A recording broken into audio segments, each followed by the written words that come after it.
Dr. Kary Mullis was awarded the Nobel Prize for his invention of the polymerase chain reaction, the PCR. The PCR is a method of analysis and wasn't designed to test for a virus. Mullis explains why. And with PCR, if you do it well, you can find almost anything in anybody. It starts making you believe in the sort of Buddhist notion that everything is contained in everything else, right? I mean, because if you can amplify one single molecule up to something that you can really measure, which PCR can do, then there's just very few molecules that you don't have at least one single one of them in your body, okay? So that could be thought of as a misuse of it, just to claim that it's meaningful. The PCR test can potentially find anything you are looking for, depending on how high you turn it up. And this is exactly what has been done. The official protocol given for the PCR testing of COVID-19 created a floodgate of false positives to skew the results. They call it asymptomatic because it's a lie. These people don't have symptoms because they don't have COVID-19. They do it today because they've done it in the past and always gotten away with it. 30 years ago, Anthony Fauci, head of the NIH, made a name for himself by pushing for higher doses of the deadly drug AZT, an old cancer chemotherapy too dangerous for approval, onto AIDS patients. Kary Mullis was hired to measure HIV in people's blood samples with his PCR. He was working under the premise that HIV was the probable cause of AIDS.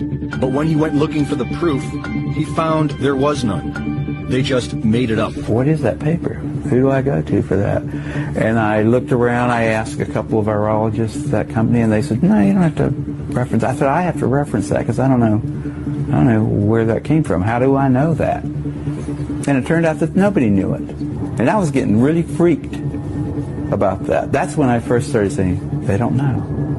Nobody really knows. This whole thing is a big sham. Mullis pointed out how the CDC was losing money and how the HIV-AIDS connection brought their profits back in the black, and how the men at the highest levels were all in on it. Kary Mullis knew these men were dangerous. They don't want people like me walking up and asking them those kind of questions, and they're willing to go to great lengths to prevent that.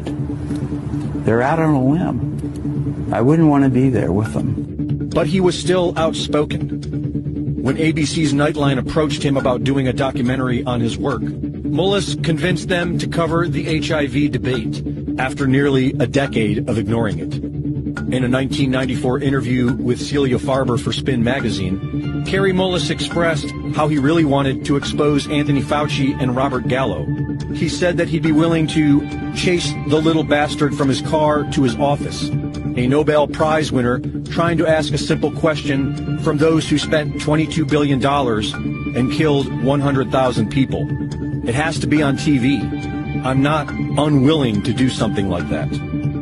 Unfortunately, not many people were listening back then. And on August 7th, 2019, just about 3 months before the first utterance of COVID-19, Kary Mullis, age 74, a Nobel Prize winner, inventor of the PCR test, a man who was once willing and eager to expose Anthony Fauci, quietly died of pneumonia. The timing of it all is mysterious to many of us.